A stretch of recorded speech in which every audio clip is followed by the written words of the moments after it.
الحمد لله رب العالمين والعاقبة للمتقين الصلاة والسلام عليك يا رسول الله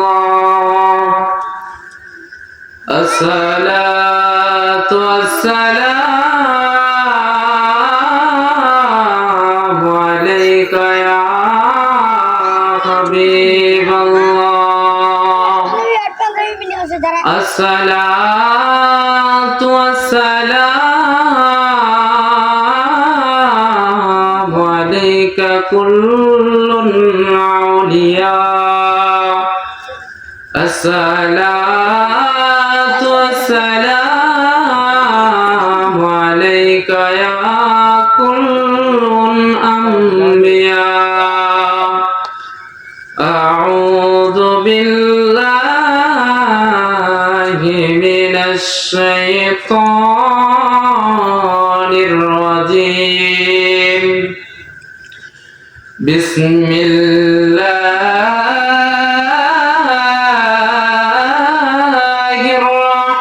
الرحمن الرحيم إن الله وملائكته يصلون على النبي يا أيها الذين آمنوا صلوا عليه وسلموا تسليما شكرا بله الحمد لله আল্লাহ পাকের দরবারে লক্ষ কোটি শুকরিয়া যে মহান রব্বুল আলামিন আপনাকে আমাকে শত ব্যস্ততার মাঝে এলাকার ভিতরে শত শত মানুষের ভিতর থেকে আপনাকে আমাকে পছন্দ করে আপনাকে আমাকে বাছাই করে আল্লাহ তাআলা রব্বুল আলামিন তেনার আলিশান দরবারে কবুল করে আজকের মাহফিলে আসার এবং বসার মতো তৌফিক দান করলেন। সেই রবের প্রতি সকলে শুকরিয়া জ্ঞাপন করি, সকলে বলে আলহামদুলিল্লাহ। লক্ষ লক্ষ কোটি কোটি দুরূদ ও সালাম জানাই যে নবীকে সৃষ্টি না করলে আল্লাহ পাক আসমান জমিন গ্রহ নক্ষত্র 18,000 মাখলুকাত 80,000 আলম আমার আল্লাহ পাক কিছুই সৃষ্টি করতেন না। সেই রাসূলের প্রতি দুরূদ ও সালাম জানাই, সকলে বলি সাল্লাল্লাহু আলাইহি ওয়াসাল্লাম। সালাম জানাই আজকের অনুষ্ঠানের সম্মানিত সভাপতি, অতিথিবৃন্দ, উপস্থিত মুআজ্জাজ মুহতারাম, মাইকের আওয়াজ যতদূর পর্যন্ত যায় সকলের প্রতি সালাম, আসসালামু আলাইকুম ওয়া রাহমাতুল্লাহি ওয়া বারাকাতুহু। সকলে একটু উচ্চারণ দিয়ে বলি আলহামদুলিল্লাহ। আমরা এই দুনিয়ায় একদিন এসেছি, এই দুনিয়া থেকে একদিন চলে যেতে হবে। কি চলে যেতে হবে না? একদিন এই দুনিয়া থেকে চলে যাব। তবে এই দুনিয়া যেদিন সৃষ্টি হয় সর্বপ্রথম যে নাকি সৃষ্টি করে আদম আলাইহিস সালামকে, যখন আল্লাহ পাক এই দুনিয়ার বুকে মাটি নেওয়ার জন্য পাঠায়, আমার রব্বুল আলামিন হযরতে জিবরাইল আলাইহিস সালামকে ডাক দিয়ে বললেন, জিবরাইল দুনিয়ার বুকে যাও, যায় এক মুষ্টি মাটি নিয়ে আসো, আমি আদম তৈরি করব। সকলে বলেন মারহাবা। এমন তো অবস্থায় হযরতে জিবরাইল আলাইহিস সালাম দুনিয়ার বুকে চলে আসলেন। যখন মাটির দিকে হাত বাড়াইছেন, এমন তো অবস্থায় মাটি চিৎকার করে আর কান্না করে বলে, আপনি আজকে আমাকে এখান থেকে নিতে আসছেন বা নিয়ে যেতে আসছেন, আমার বড় কষ্ট হইতেছে, আপনি এখান থেকে মাটি নিয়ে যান না, এমন তো অবস্থায় কান্না করতে করতে ব্যাকুল হয়ে গেল মাটি। তারপরে বলল, আমার আল্লাহর হুকুম, এখান থেকে মাটি নিয়ে যেতে হবে। আমার আল্লাহ আদম সৃষ্টি করবে, মানুষ সৃষ্টি করবে। এমন তো অবস্থায় মাটি ডাকতে বলল, আমি মাটি চাই না আল্লাহর দুনিয়ায়। আমি মাটি দিয়ে তৈরি করা মানুষ আল্লাহর সাথে নফরমানি করো। এমন তো অবস্থায় তার কান্না দেখে, মাটির কান্না দেখে এক পা দু পা করে হেঁটে হেঁটে চলে গেলেন আল্লাহ তাআলা রব্বুল আলামিনের কাছে। ফিরে যাওয়ার পরে আল্লাহ তাআলা রব্বুল আলামিনকে আর প্রশ্ন করার পরে, আল্লাহ তাআলা বলার পরে তিনি বললেন এমন এমন ঘটনা।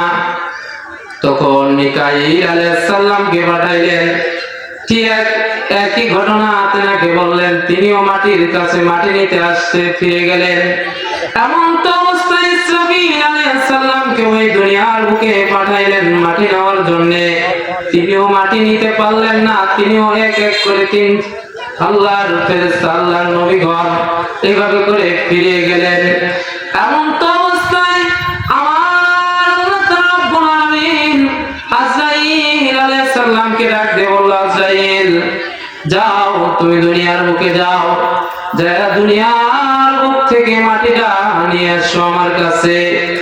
এমন তো অবস্থায় যখন আজরাইল আলাইহিস সালাম দুনিয়ার বুকে আগমন করলেন, আগমন করে যখন মাটিটা নিবেন, মাটি ঠিক একই রকম কান্না করতেছিল।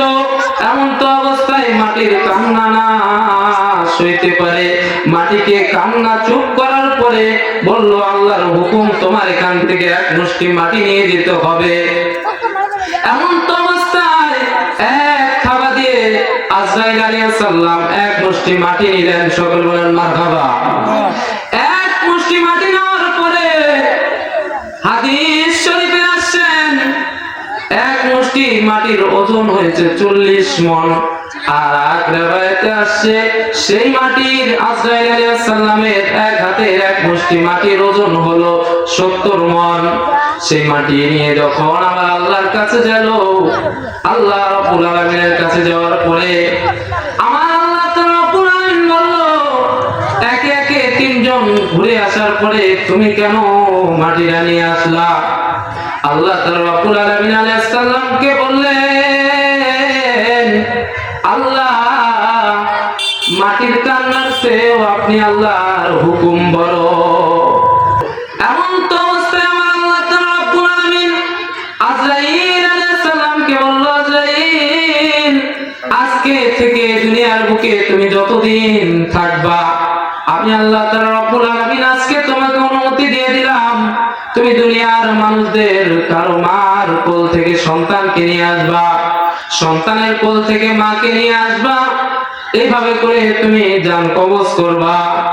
এমন তো অবস্থায় যখন আমার আল্লাহ তাআলা রব্বুল আলামিন ফেরেশতাদেরকে একটা নকশা দিলেন, নকশা দিয়ে সামনের দিকে দেওয়ার পরে যে এই নকশা অনুযায়ী মানুষ তৈরি করা হবে দুনিয়ার বুকে।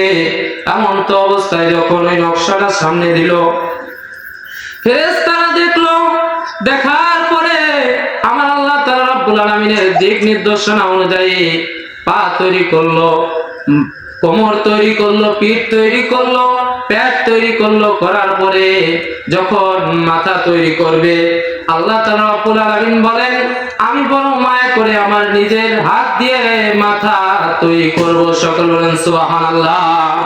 যখন পরিপূর্ণ একটা মানুষ তৈরি করলো, এমন তো অবস্থায় মানুষ তো কথা বলে না।